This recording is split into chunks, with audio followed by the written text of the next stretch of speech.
Ryan Foerster is a young New York artist. Actually, Artadia doesn't give grants in New York, but there's a grant in Miami during NADA, and he won that grant, and that's why we also have like some New York artists in this show. Ryan Foerster started as a photographer. I think he was always interested in the noise of photography, in the imperfection of photography. That's the way he took his pictures. There were a lot of overexposures, there were a lot of experimental techniques and approaches to make those photographs. And he started also a whole culture of zines. He would do zines himself, he would trade them, he would also even organize trading sessions for zines in New York. And so he produced a lot of zines himself with xeroscopy machines. Then he started also to use newspaper print for those zines. He also did like small booklets. Then she was really interested in all the waste that was produced through the printing process. What you see here is basically all wasted papers. It's like either papers to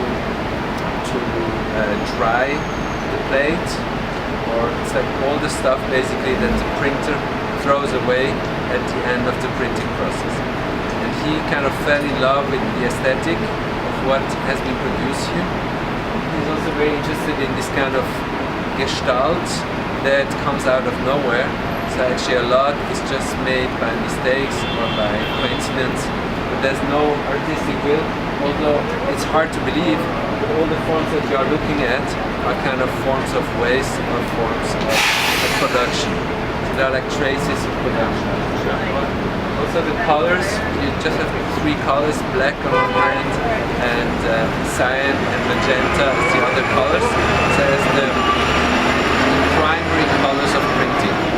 So it's like the most primitive way. So actually you have the magenta, because it was the magenta plate that was used in the printing process, and as well as the cyan plate that would add together would make a color image. Here it's kind of a visual newspaper. It also refers for me to the tradition to have like this newspaper in the street. I mean, up to very long there were newspapers glued directly on the facade. People, the news would be spread like that. For me it's a beautiful example of a newspaper that is based on icons and visual signs rather than language and information. So it's only visual information. It's also a beautiful painting that merges really well with the aesthetic of this firewall. In the beginning, when I saw for the first time this facade, it was completely tagged, and Nicole was able to get in touch with the owner of the building, and she was quite enthusiastic to host the wall. So it's all legal and approved. But eventually she repainted the walls. Actually 2 days before we started to install, all of a sudden this wall was all beautiful and with no tags at all, and it was quite a shock, but also an interesting turn that it took all of a sudden.